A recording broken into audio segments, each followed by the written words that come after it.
David, there's been a lot of conversation around ESPN. Used to be a big part of ESPN, College Game Day, Sage Steele, big part of ESPN, Samantha Ponder. When I say rattle off those three names, those were three people that kind of let people know I'm walking this walk, and I serve Jesus. And none of you three are there anymore. And now sports have been engulfed with this XX versus XY boys in girls sports controversy.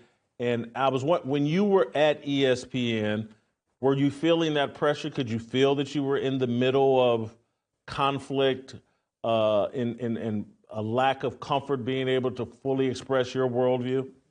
100%. And listen, I'm not saying that they always said that to me, but it was very clear. Like your opinions you post on social media, while they are yours, they also represent us. And so we are taking that into account. And so you 100% know that. And I'll say this, being critical of myself, like I was absolutely worried about what I said so I didn't get fired.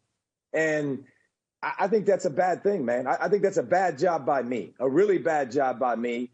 And I've been very thankful now that I've been fired, because it's opened up me to be able to talk about whatever the subject is in a truthful manner. And that is really fun. And I'm definitely going to make sure that I take advantage of it, because, we got a lot of stuff going on that, I want to hear from certain people, and I want to hear a biblical perspective, and I want to hear different perspectives besides people that, when you have something to lose, Jason, and you can't talk about something, like, I don't trust your opinion.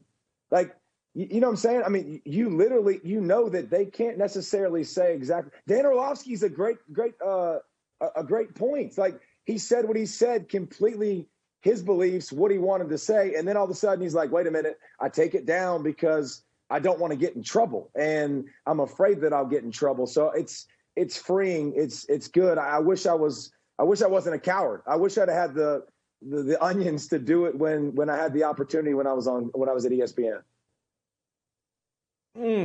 I love it. I love that level of transparency. I'm probably a bit more sympathetic. How old are you, David? 42. 42. You're married. You got kids. Oh yeah. And you're sitting there thinking about all your responsibilities and the position you want to put your kids in. Sometimes I go overboard on the sympathy, and that's why I keep Anthony and Virgil and Kevin around, and because Virgil's even not without here their today. Mics. Virgil beats me up. But Anthony, your reaction to him, he's acknowledging, like, man, I didn't handle that the way that I should have, perhaps as a Christian, and he regrets that.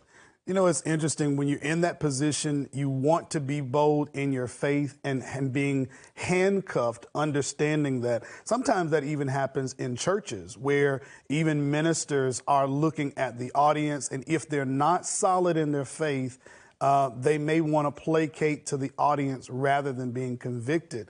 But what I do appreciate about what David is just saying is that, hey, now that I have this platform, my own, I can speak it boldly. He looks back and reflects on that. And again, using that platform, recognizing that, hey, this might be the sacrifice, but that's what happens in Christianity. Our faith is about sacrifice. It is about, hey, I might lose the position. I might lose the financial capability. I may lose some of that. But again, standing for my faith is far more valuable than any of it. I think the word here is integrity, right? Because we do put our lives in silos. If we're a police officer, we have to behave a certain way, and we're paid to behave a certain way while we're on duty. But if it starts to affect your integrity, who we are as human beings, how we're behaving in the world, then we have to acknowledge it and take a look. Maybe this isn't the right spot for me.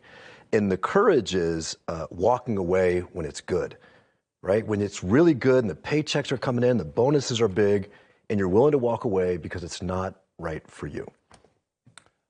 David, I think it was inevitable. Me watching you and seeing like some of the things you tweet out, I'm like, man, this guy's on ESPN and he's trying to do the dance. I think there's a lot of, I'm sure and we won't call names, but there's a lot of guys doing that dance.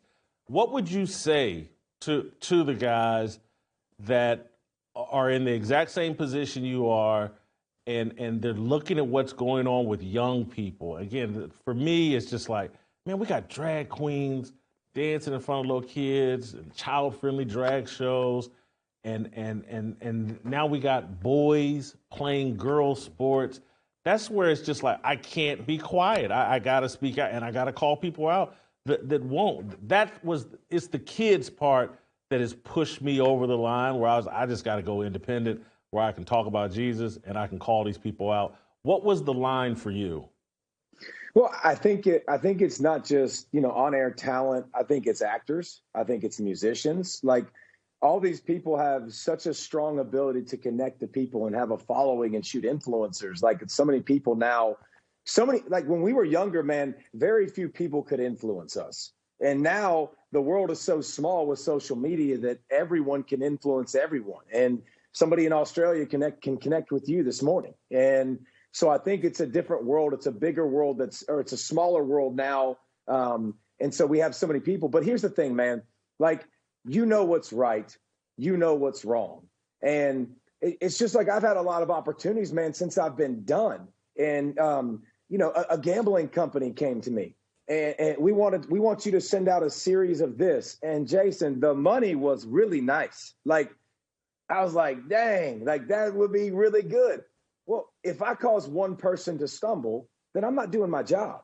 Like, I'm supposed to encourage people. I'm supposed to be light. I'm not supposed to be a stumbling block. Same thing with alcohol. Had an opportunity to do some stuff with our stuff with alcohol and with food companies that I don't support. I had an opportunity to work with somebody in this space, in a podcast space.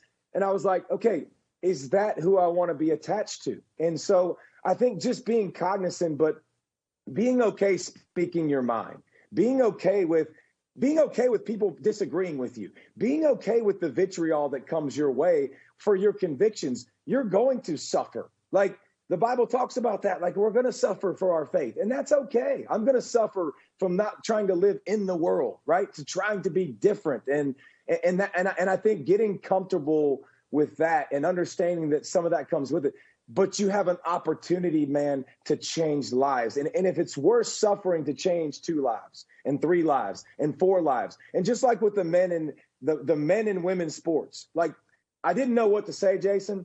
I didn't think it was my place, because I'm like, this is women's sports. Like, is this something I need to come out and say? But where are the women? And where are the people, saying this and coming out? And I didn't know what it would lead to. And I didn't think I was an expert, but I'm like, surely we understand the difference between a biological man and a biological woman. And that's why we always separate them, because one has an inordinate amount of testosterone flowing through them, which means they just get bigger and they just get stronger. And they actually have pain receptors that are weakened. Like, they're just way on a different playing field completely than a woman. And it just kept coming up and coming up and coming up. And I'll be honest, like, if I had my job at ESPN, I probably would have been like, do I say something? Because I know I'm going to piss people off. I know it's going to put me in a position where somebody's going to look at it and probably going to come to me. And what am I going to do? What am I going to say? What am I going to do if I don't have a job anymore and I'm taking care of my babies and I'm taking care of my baby dolls? So, yeah, I think all of that works together. But if you have the chance and the courage and the influence, here's another thing too, Jason. How about this? And I'll throw this to y'all. Like, do we have to curse all the time now? Like, is that something that every athlete has to do in an interview? Is that something that we have to do on every show? Now these kids, I'm a high school football coach, and we're walking around and it's just mother blank this, mother blank that. And I'm like, so you're a believer, right? Yeah. Okay. Well, your words matter to God, and those are different words we can use, but we see it everywhere, man. Oh, I think you've raised a great question. It's something I struggle with. I used to curse like a sailor. MF was my favorite word, and I say that in all seriousness.